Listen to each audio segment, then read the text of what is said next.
Indian new Bangla short. এখানে গল্প শোনানো হয়। ২১ নম্বর এপিসোড। আমি বাসুদেব বলছি।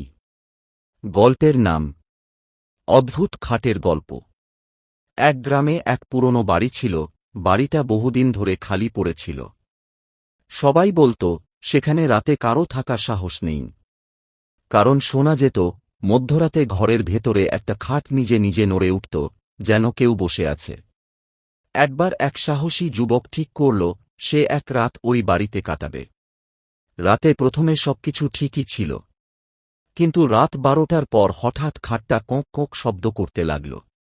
যুবক টর্চ জ্বালিয়ে দেখল খাটে বসে আছে এক অচেনা মানুষ, মুখ ঢাকা, চোখ শুধু জ্বলজ্বল করছে। ভয়ে তার গলা শুকিয়ে গেল। হঠাৎ সেই মানুষটি বলল, এই খাটটা আমার। তুমি এখানে কেন? যুবক আর কিছু বলতে পারল না, অজ্ঞান হয়ে গেল।